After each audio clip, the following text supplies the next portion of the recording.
Hey guys, Willie here with W.T.F car reviews, and today we're going to be reviewing the all-new 2024 Nissan Armada SL. And a big thanks to Red at Courtesy Nissan in Tampa, Florida for helping make this review possible.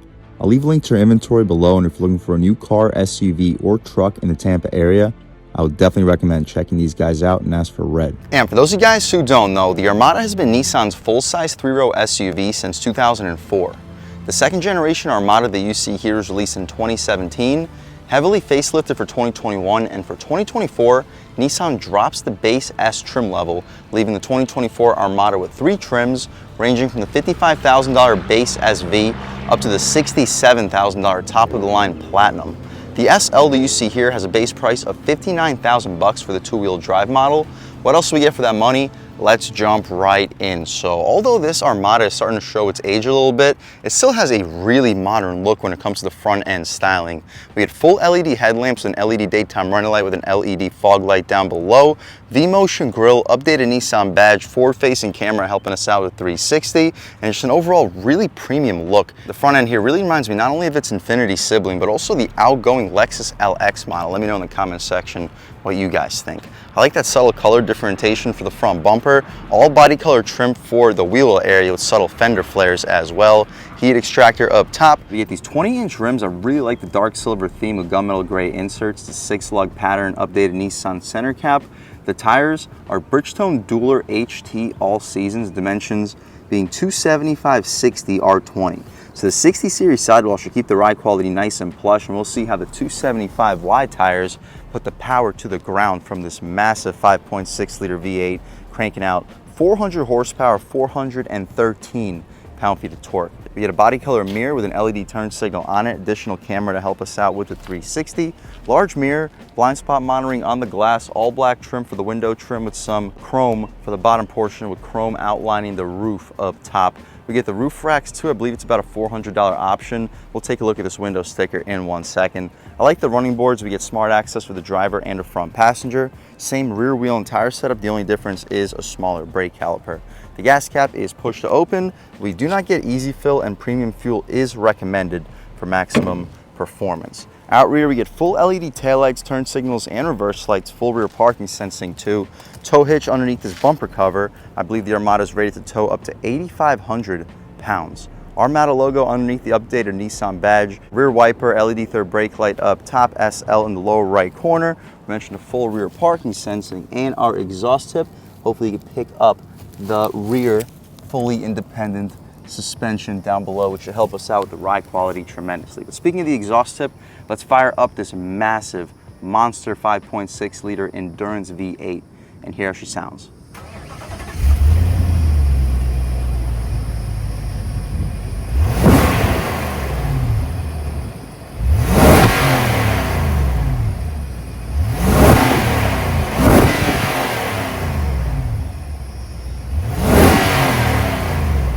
Alright guys, that was the sound of the 5.6 liter endurance V8 sold by Nissan for the 2024 Armada. And it sounds good, cranking out 400 horsepower, 413 pound-feet of torque, enough to get this massive full-size three-row SUV to 60 in 6 seconds, if not quicker, making it a no-joke performer. You throw an aftermarket muffler, cold air intake in this monster V8, and it'll sound even better. Definitely not something you're getting across the lineup for the full-size segment anymore. Seems like everybody is switching to either turbocharged 6 cylinders or V8s with cylinder deactivation, which are getting nothing but issues when it comes to lifters or timing or whatnot. But what you see is basically what we get. We get hydraulic struts. Those are appreciated. We can shut this hood right down, take a step back, walk over to the passenger side, and take a quick look at the window sticker on this 2024 Nissan Armada SL with two-wheel drive auto. Standard features, hopefully you guys can pause, take a look. It comes loaded with them with the SL options. It's a relatively base SL here. We pay $410 for the crossbars, $400 for the floor mats, $230 for the cargo package, and $390 for the illuminated kick plates. $1895 for the destination totals us out a tick under $63,000. But I'm seeing some very solid discounts here on these 24 Armadas, up to like $6, $7, $8, sometimes up to $10,000 on some models. I've seen these SLs go for like $55 out the door. With an SV, I've seen them as low as $50, Platinums like $60 out the door. So you're really getting a lot for the money. I've seen competition from like Toyota recently with RAV4 hybrids costing over 65,000 bucks. So considering you can get a full-size 3-row V8 SUV for about the same price as a RAV4 hybrid, as far as asking price, not MSRP, this is a pretty solid deal considering that. But taking a step inside, let's see what we get. About a $63,000 sticker price, and considering that people are getting these for around 55, this is a really impressive interior. All leather stitched, soft touch for the frame. I'm not the biggest fan of the fit and finish. I know this is how they intended it to look, but to me it just looks like they didn't quite install the panel correctly. But again, since this vehicle came out in 2017, all Armadas have looked exactly like this, and they have held up pretty well. We get leather stitching for the grab handle, 2-person memory seats, genuine wood trim, aluminum door handle, 4-window auto-on touch, power folding mirrors, 4-way adjustable. Massive storage. You'll fit a 14-inch sub in the lower left corner with a 24-ounce water bottle right next to it. 13-speaker Bose premium audio system, Armada illuminated kick plates as we step inside, really soft, luxurious couch-like leather bucket seats. They're perforated, heated, not ventilated. Got to go up to the platinum trim to get the ventilated seats. We get lumbar control. You can recline, drop, lift, and slide the front buckets. But taking a step inside, these running boards are appreciated. We can really check it out. So the foot on the brake, engine start stop, and everything fires right to life. But compared to the previous Armada that we reviewed in this channel, really not a whole lot has changed. This is an SL model. I believe previously we've only reviewed an SV, but still really premium interior, especially considering what people are getting these out the door for. Stitching all throughout, steering wheel premium. It's not very thick. We get a 10-2 bolstering notch, 9.3 feels good.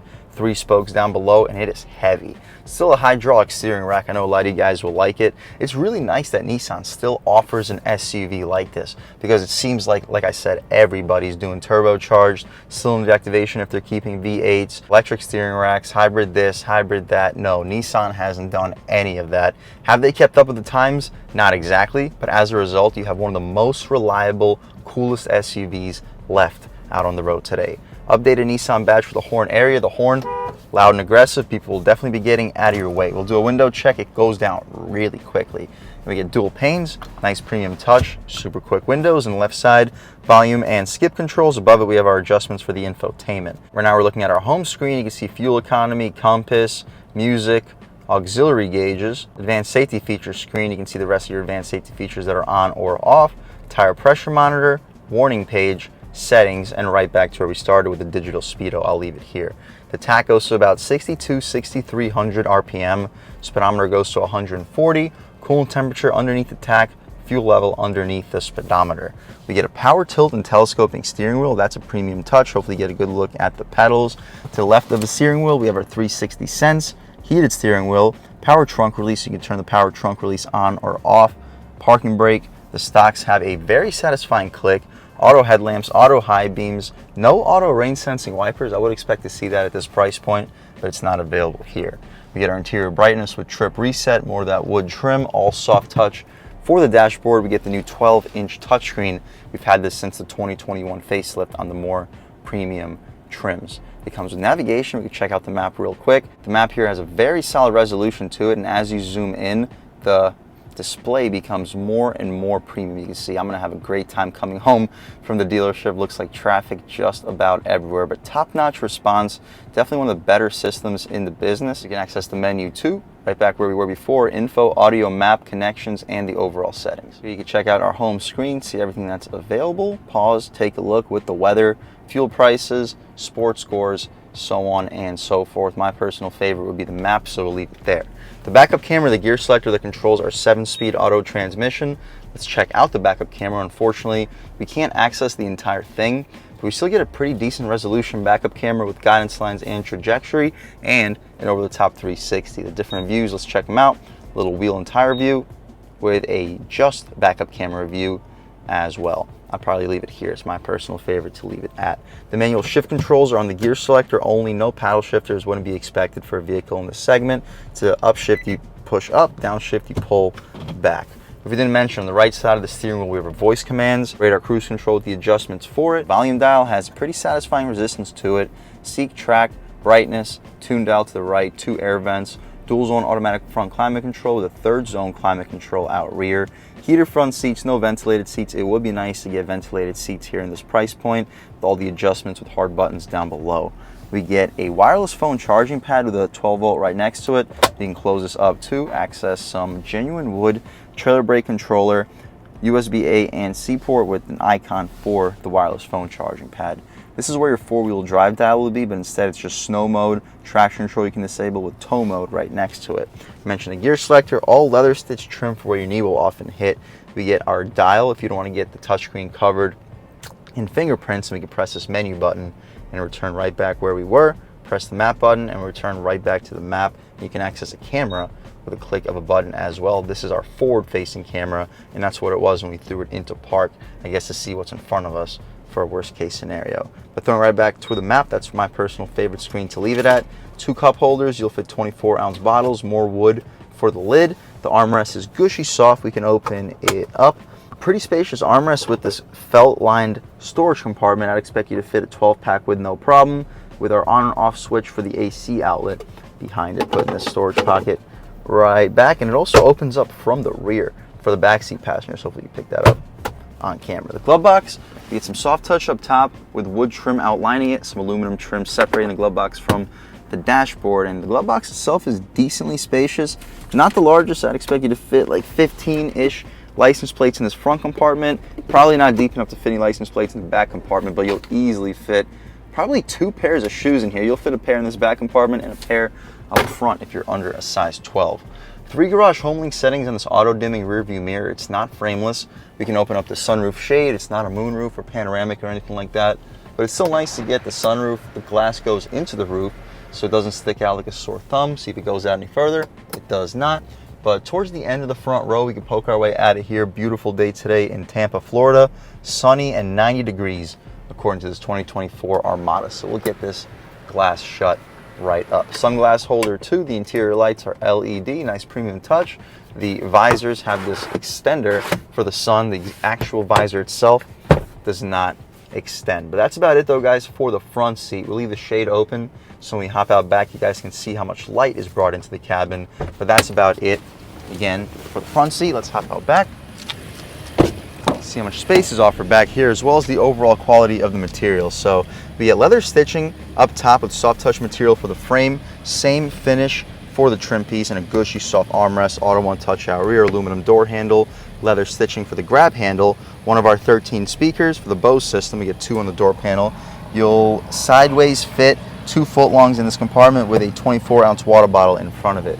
The second row seats aren't captain's chairs, but they're still really comfortable buckets with solid bolstering, solid shoulder support. There's unfortunately fixed seats that do not slide back and forth, but legroom still looks really impressive.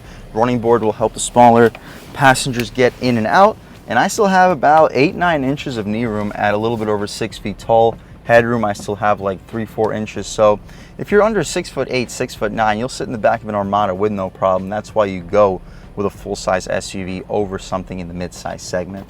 We get map pockets behind both of the front seats. I mentioned the center console opens up for the back seat passengers. We get an armrest, 2 cup holders. You'll fit full-size arms on either side with a full 3rd zone climate control. Hopefully you can pick it up on camera.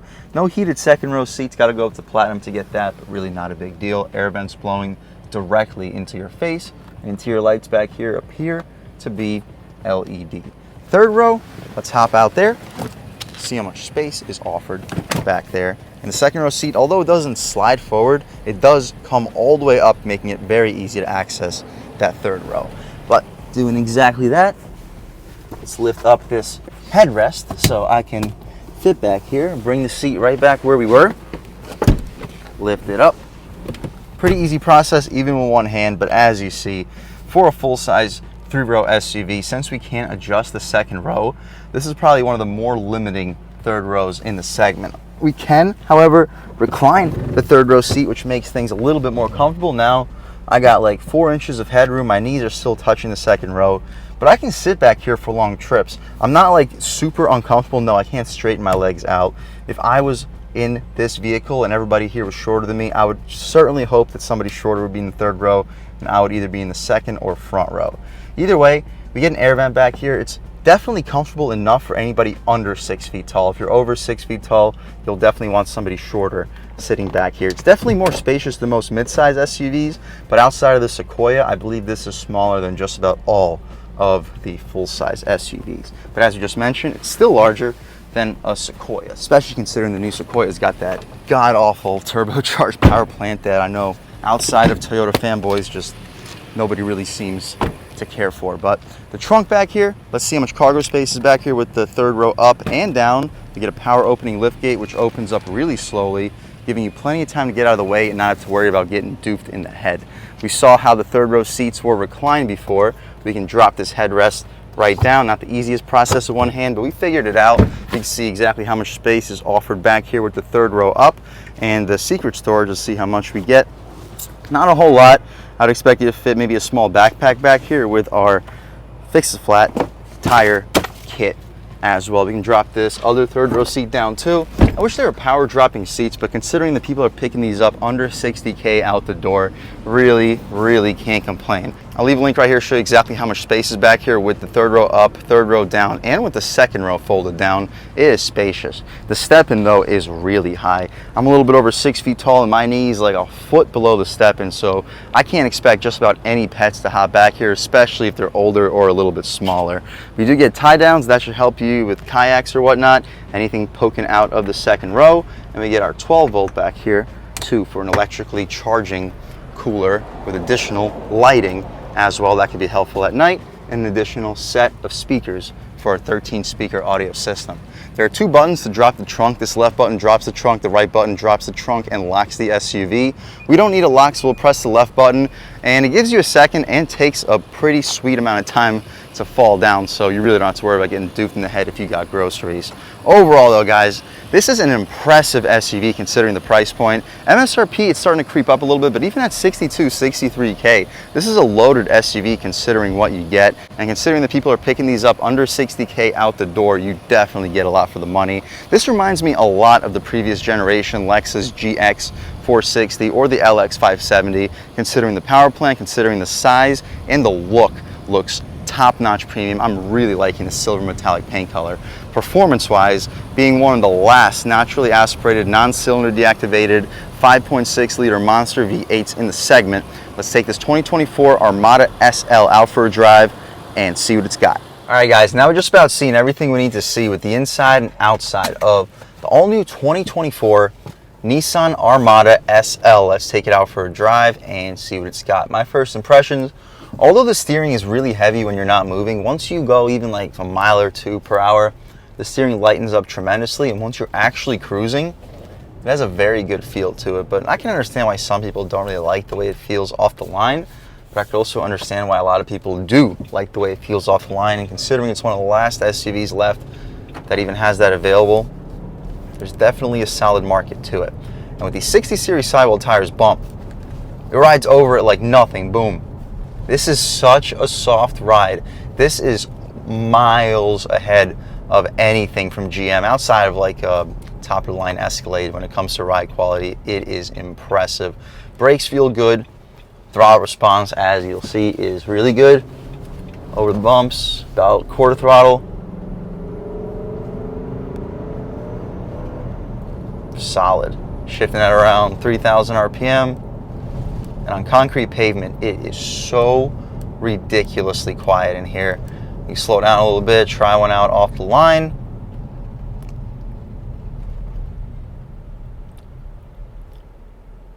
Off the line, on the gas. Woo! No wheel spin. Wow. Yeah. This thing can rip. I could see 0 to 60 happening around 6 seconds, maybe quicker if you get a really good launch. And as you see, even on not the best terrain, with just two-wheel drive, this thing put the power down. So if you're in warm climates, you don't plan on taking this off-road or down like any crazy slippery boat ramps, this thing gives you a very solid amount of grip with these 275 wide tires. Body roll is limited. The turning radius, it's pretty good. It's a full-size SUV. Before a full-size SUV, it's a good turning radius. The throttle response is so ridiculously good. We can throw it in right here. Low-end torque is just monstrous. Handling, whoo, a lot of push from the back. Almost feel like it wants to step out when you lean into it. The torque is just instant with this power plant. Taking a step out here, we can lean into it A little bit more on the gas. Second gear. Well, here we go. Woo! This thing hauls butt up top. Down low, no, it's not going to blow you away, especially when it starts off in third gear. But Jesus, this thing rip up top. You can slow down a little bit, try a moving pull from about 25 miles an hour on the gas. Oh yeah, that's second gear. Yeah, it is a powerful, powerful V8 engine. We can try out some passing power about halfway. I love the snarl of this V8. It sounds so good. I gotta watch some videos on YouTube when I get home, see if anybody that buys these throws cold air intakes, aftermarket mufflers on these. I could only imagine how good this would sound. Let that guy pass, real world turning radius, one more time on the gas. Ooh. Traction control kicked us in, but wow. This is a quick SUV. We don't have to beat it up a whole lot further, just cruising along. It's so quiet, takes just about zero throttle to keep this thing moving. You have a very commanding view of the road, and as you mentioned, once you're at speed, the steering actually gets really light. Not in a bad way either. It still feels like you're in pretty good control of the SUV, and you have a pretty good amount of feedback through the actual wheel. Brakes feel good, turn in. Very light turn in considering how heavy the steering is when you're not moving. But overall, guys, this is a really premium SUV at around the $60,000 price point.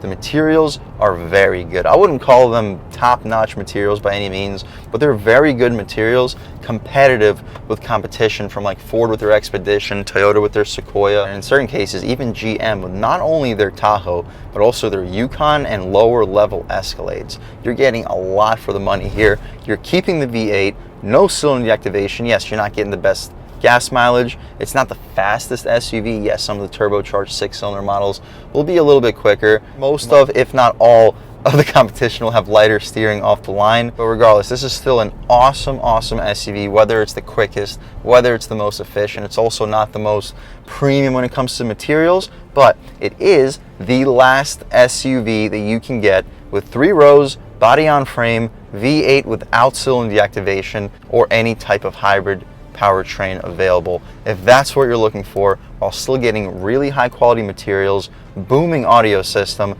and a monster 5.6 liter V8, I would 100% recommend checking out the 2024 Armada. And unless you're going through slippery, slimy boat ramps, off-roading this SUV, or live in just climates that get a lot of snow, or just torrential downpours, mudslides, whatnot, I wouldn't necessarily recommend getting it with 4-wheel drive. This 2-wheel drive model puts the power down really well. And a big thanks to Red and the rest of the management and staff here at Courtesy Nissan in Tampa, Florida for helping make this review possible.